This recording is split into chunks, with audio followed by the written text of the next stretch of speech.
All right, welcome back to Reflections, everyone, where we talk about all things Church of Christ with the Elijah message. It is wonderful to be back with you, spending this time together.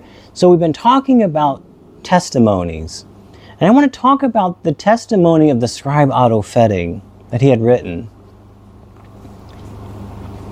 So this is Independence, Missouri, dated October 9th, 1929. To whom it may concern, I make this solemn declaration before God this day, God being my witness, and I expect someday to stand before the judgment bar to answer for this statement. The manifestation and words of the visits of the messenger are true. I have seen him from time to time. I heard his voice. I've seen his face. I saw the light. I felt his hand on my head and the slap on my shoulder.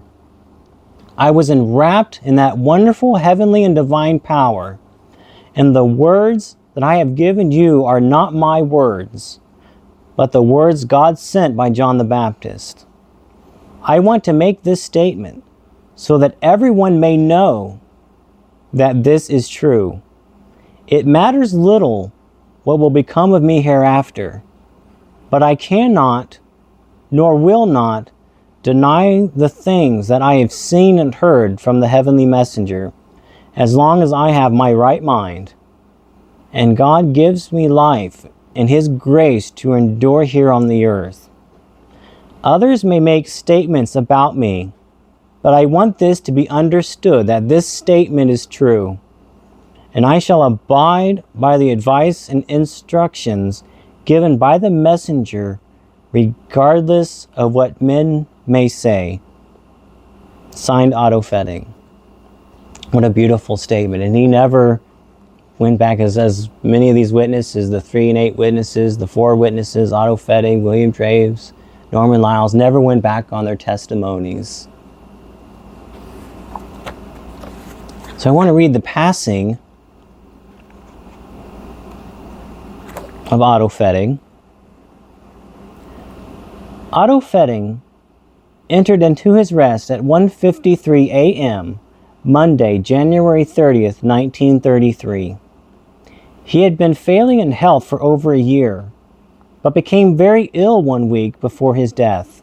He was born November 20th, 1871, in St. Clair County, Michigan. From February 9th, 1891, the day of his baptism and the beginning of his work in the restored gospel, to the day of his death, he devoted much of his time and material wealth to the support of that great work. From 1899 until the end, he held the priesthood. On February 4th, 1927, the Lord sent his messenger to our brother and conferred upon him a great commission and responsibility, such as few men of this day have carried. Through scorn and scoffing, hardship and suffering, he proclaimed the message brought by the messenger of the Lord, that a perplexed and dying world might be led to the light. He sealed his testimony to the divinity of the message on a bed of suffering when the messenger came with the 30th message. Within an hour of giving of the message, Brother Fetting signed his name for the last time upon the earth and admonished his loved ones to stand by the word of the Lord. It's a beautiful statement.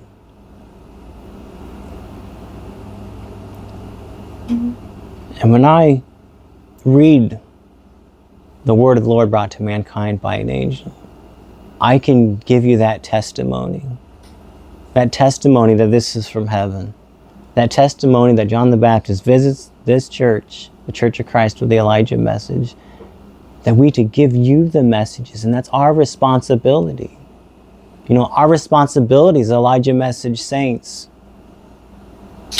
is to represent Christ and his church and do our part to bring forth the millennial reign of Jesus. That is our commission.